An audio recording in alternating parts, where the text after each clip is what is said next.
Hello everyone, it's Jeremy again. Today we're looking at a little comparison between some combined harvesters, and there's one more here that I don't have because it's in an idea booklet, the LEGO Idea Book 226 that came out in the 80s. We'll take a look at that one. I never have built it. It's really simplistic by today's standards, but we'll look at that one too. So let's get into it. So the big one here, we'll start with that one, set 7636. I just did a video on this, kind of an overview review of it. It's by far the biggest one that LEGO's ever made for a minifig scale. 360 pieces, I think. This came out in 2009 in the farm scene. And if you guys want to see the video on it, check that out. We'll look at it. Just a quick side. Like I said before, this raises up for your soybean header. It can roll. It does roll. If it's on studs, it rolls some. But, it's not perfect, but it's pretty nice. I mean, honestly, it's probably my favorite of what's out there and available. And the first thing I thought of when I saw this set when it came out, and even up until I got it, is it's just way too big. But it's really not.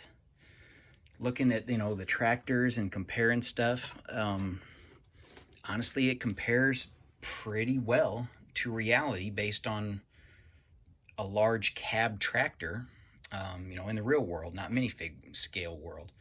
So honestly it's pretty good. So we've got our minifig there. No complaints here. One thing I am going to do, because I've done it with this other hollow harvester here in another video, is I'm going to make a corn header for this. Take this piece off, redo it with the big corn headers that go across the front. It might be a while because I got to order all the pieces and see what pieces are even in existence and made. But yeah, that's something that's on my radar to maybe fix, and just to have kind of sit on the side for an additional attachment for this large harvester. Now let's look at the littler one here. We'll go to that one next, and you can see that's not perfect on the pieces coming off. So to get the minifig out, you got to pop the top. Pop the top. He's got his auger piece here that would go. And that's all, the articulation pieces. And you can see, that one of the complaints when this came out back in 2019 is it's too small. So, too big, too small. I don't understand. And we've got this cutter head, which is one that I really haven't seen that much, at least around here in Missouri, where I live. Usually soybeans and corn. We just alternate, year by year. It's one or the other, it seems like. So, those all turn. I did do another custom video on this one where I made the soybean header and a corn header. So check that out. That's in one of my earlier videos, early 2020. This one, the header, it's just on there by that one piece there. That's how it comes whenever you're transporting it with the truck and trailer, tractor trailer flatbed that you get. And then this folds up like that to fit on the trailer. That way it fits inside a lane when you've got it on your road plates. The other headers that I made, I just made a custom trailer and just set them sideways like you'd pull them for real life, down the road. Kind of like this. This one header piece will fit on the road as long as you pull it, coming this way with the wheels. You'd have to have a set of wheels there, two in the back, something to pull it with. But yeah, that works. So we've got our little one. The set number for this little one is 60223.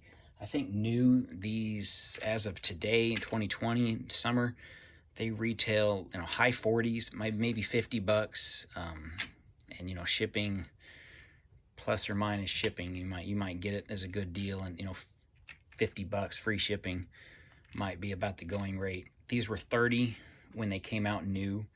I regret not buying another one, just to get another one to maybe change it out, change the tires, maybe John Deere rise it a little bit. But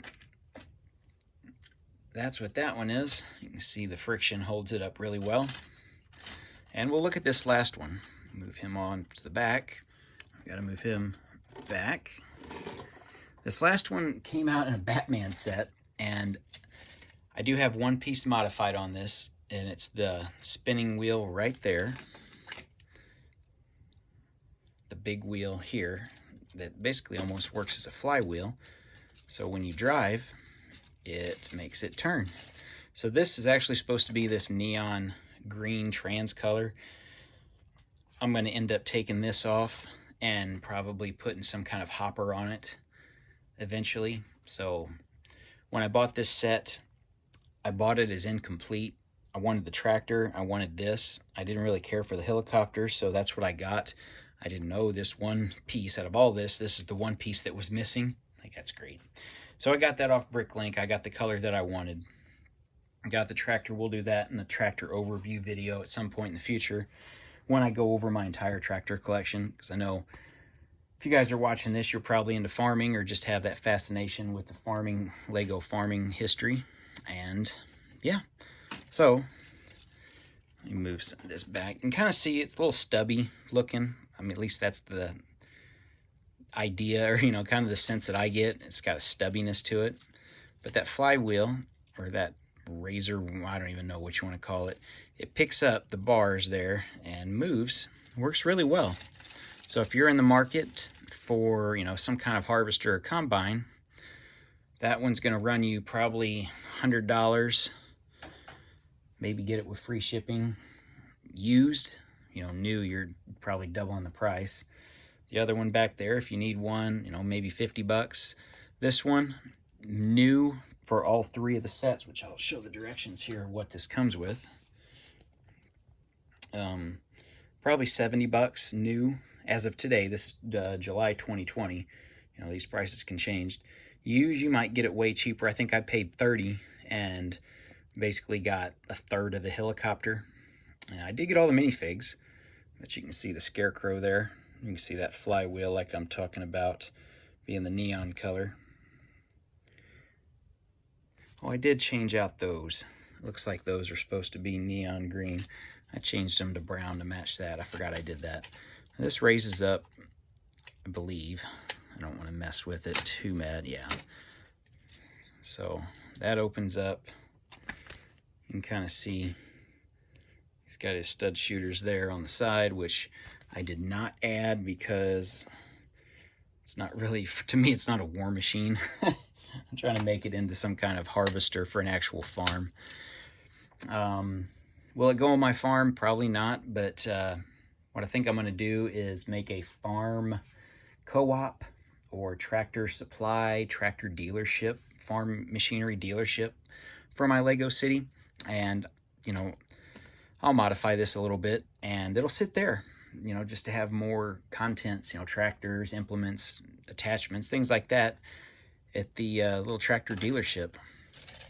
So let's see if we can get it. Yeah, it rolls perfectly well. You know, if you do this, you can kind of see the wheels turn. But yeah, it's a nice little set.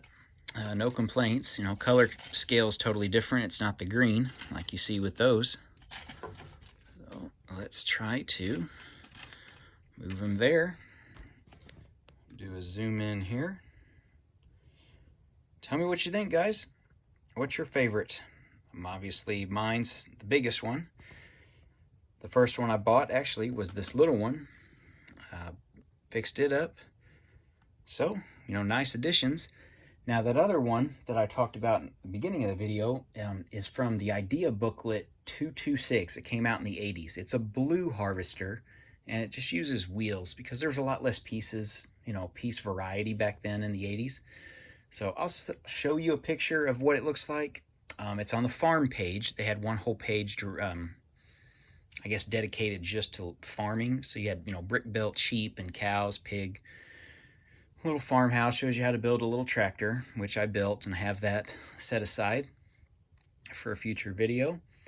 But here is that picture, and thanks for watching, guys. I'll end it right there with that picture. We'll see you in the next video. Hope to see you soon.